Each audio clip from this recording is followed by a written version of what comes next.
বাঘমশাই, আমার ভাইকে মুক্ত করে দাও, দয়া করে আমার ভাইকে মুক্ত করে দাও। এই বাঘের হাতে যে একবার ধরা পড়ে সে কি অত সহজে মুক্তি পায়? আর তোমার ভাই অত সহজে মুক্তি পাবে না। আর একটা উপায়, তুমি তোমার ভাইকে মুক্ত করে চাইলে একটি কাজ করতে হবে। তা কি কাজ করতে হবে বাঘমশাই? বলো, আমি যে কোনো কাজ করতে রাজি। তাহলে শোন, তুই যদি আমার জন্য রোজ একটা করে শিকার আনতে পারিস তাহলে তোর ভাইকে ছেড়ে দেব। কিন্তু 1 সপ্তাহ আমাকে রোজ একটা করে শিকার দিতে হবে, বুঝলি? তারপরেই তোর ভাই রেহাই পাবে। হ্যাঁ, আচ্ছা ঠিক আছে বাঘমশাই, তুমি কোনো চিন্তা করো না, সময় মতো তোমার শিকার দেখতে এসেছে। এই কথা বলে তখন শিয়াল জঙ্গলের দিকে চলে যায়।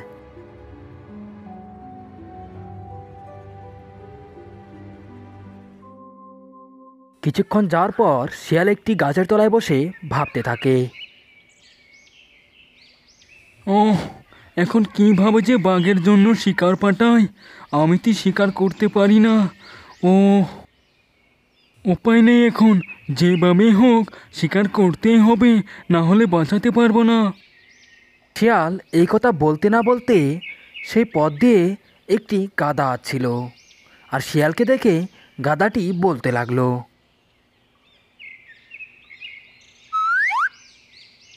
ওকে শিয়াল মশাই, তুমি কি বর্তমান এখানে বসেই থাকো? বর্তমান কি তুমি কোনো শিকার করা বাদ দিয়েছো নাকি? শিকার না করে তুমি কিভাবে থাকো? একটু চেষ্টা করে দেখি তো এই গাধাটাকে বাঘের ওখানে পাঠাতে পারি কি না। কি হলো শিয়াল ভাই, কিছু বলছো না যে? তোমাকে কি আর বলবো, যদি বলি তুমি তো বিশ্বাসই করবা না। কি এমন কথা যেটা বিশ্বাস করবো না? বলো তো তুমি, দেখি কি কথা। জাদু পাথর গো, জাদু পাথর। সেখানে যদি যাও, একটা যদি জাদু পাথরের চাটন দাও, তাহলে তোমার আর খিদে পাবে না। ওটা পাহাড়ের গুহায়। কি জাদু পাথর? তাও আবার পাহাড়ের গুহায়? না না না না, ওখানে তো বাঘ থাকে। তুমি আমার সাথে মজা করছো, তাই না? আমি বললাম না তোমাকে, তুমি বিশ্বাস করবে না। আরে ওই জিনিসটা যখন ওখানে এসেছে, বাঘ তো ওখান থেকে চলে গিয়েছে। আর যে যে ওখানে গেছে তারা খাওয়া খাদ্য বাদ দিয়েছে। ঠিক আছে, যেতে চাইলে যাও। বাহ বাহ, তাহলে সত্যি? ঠিক আছে ঠিক আছে, আমি এক্ষুনি যাচ্ছি। আমাকে বলার জন্য তোমাকে ধন্যবাদ। আমি এক্ষুনি যাচ্ছি, আর খেয়ে আমার বন্ধুর জন্যও নিয়ে যাব। এই কথা বলে গাধা শিয়ালের কথা বিশ্বাস করে সেই পাহাড়ের গুহার দিকে যেতে লাগে।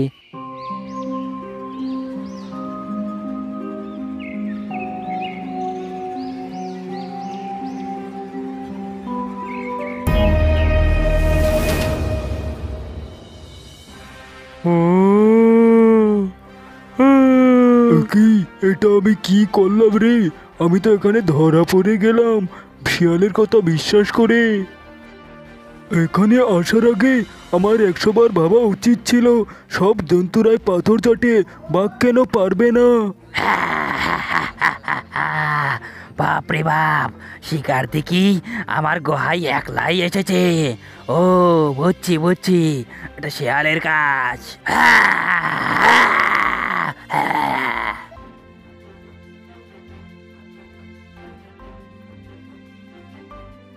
যাই হোক, আস্তাও যেমন তেমন করে একটি শিকার পাঠালাম, এরপর অন্যদিন আবার আরেকটি শিকার পাঠাতে হবে।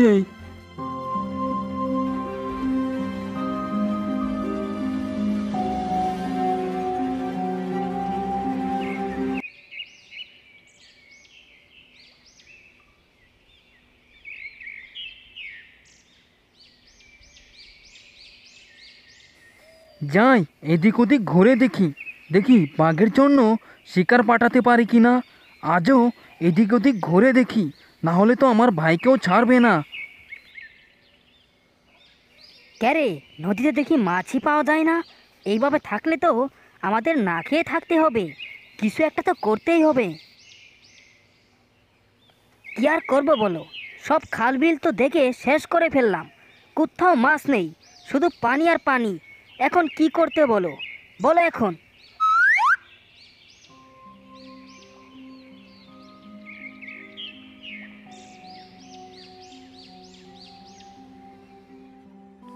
একই, তোমরা যে এইভাবে হাঁ করে দাঁড়িয়ে আছো, নদীত কি মাছ নেই? আহারে, তোমরা মনে হয় না খেয়ে আছো।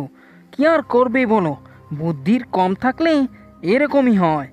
কেন শিয়াল মশাই, নদীত মাছ নেই, এতে আবার বুদ্ধি দিয়ে কি হবে? কেন, তোমরা কি জানো না পাহাড়ের গুহায় যে জাদু পাথর বের হয়েছে? আর সেই জাদু পাথর দিয়েই তো সবাই শিকার এনে খেয়ে খেয়ে পেট ভরাচ্ছে। কেন, ওখানে গেলে কি আমাদের শিকার না করলেও চলবে নাকি? কি যে বলো না। আমি বলবো না যে তোমরা ওখানে যাও, কিন্তু ওখানে গেলে তোমাদের আর ঠান্ডা পানিতে নামতে হবে না, কারণ ওখানেই তোমরা সব শিকার পেয়ে যাবে। ও, এই কথা। ঠিক আছে ঠিক আছে, তাহলে আমরা এক্ষুনি যাচ্ছি, দেখে আসি।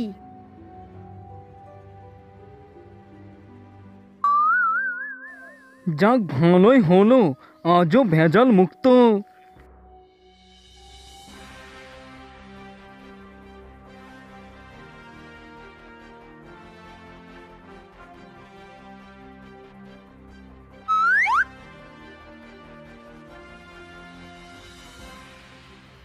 একই, এখানে তো দেখছি বাঘ।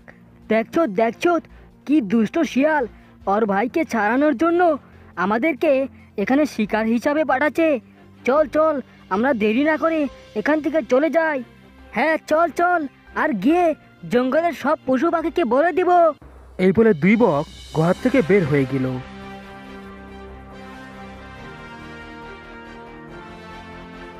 শোনো শোনো শোনো, জঙ্গলের সব পশু পাখি, এই শিয়াল সবাইকে মিথ্যে কথা বলে, সেখানে কোনো আস্তক মনি নেই। শিয়ালের কথা কেউ শুনবেন না, শিয়ালের কথা কেউ শুনবেন না।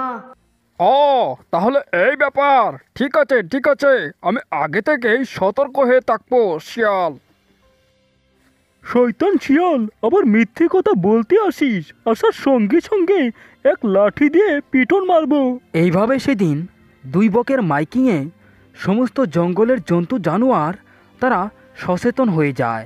তারা শিয়ালের কথা আর মানে না। লোকে বলে না, ঠকামি করে কয়দিন খাওয়া যায়, একদিন না একদিন তা ধরা পড়তেই হবে।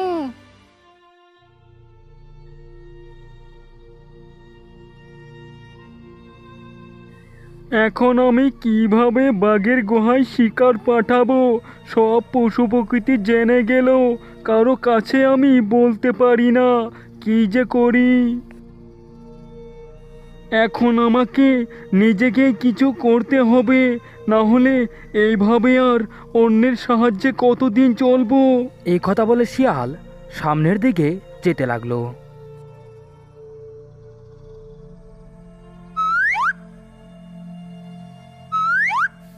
আরে, এখানে তো দেখছি একটি সাদা ধুতি।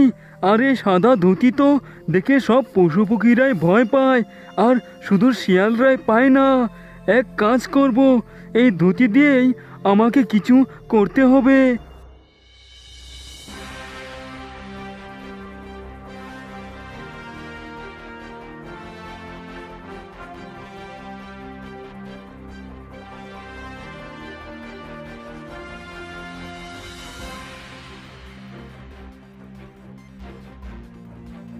দেখি চেষ্টা করি বাঘকে এই গুহা থেকে তাড়াতে পারি কিনা।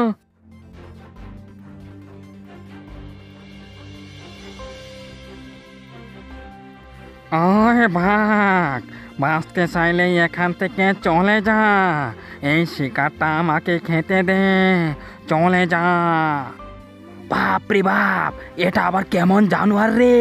হাই রে হাই, বাঁচতে চাইলে আমি এখান থেকে কেটে পড়ি। এটা মনে হয় আমার ভাইয়েরই কাজ। যাক, ভালোই হলো। শিয়ালের এই কাপড়ে ঢাকা মূর্তি দেখে বাঘ ভয় পেয়ে সেখান থেকে চলে যায়। এই সুযোগে শিয়াল তার ভাইকে খাঁচা থেকে বের করে ফেলে। আর দেখতে দেখতে আমাদের এই ছোট্ট গল্পটি সমাপ্ত হয়ে যায়। ভিডিওটি ভালো লাগলে একটি লাইক দিবেন, আর যদি আমাদের চ্যানেলে নতুন হয়ে থাকেন তাহলে অবশ্যই সাবস্ক্রাইব করবেন। ধন্যবাদ।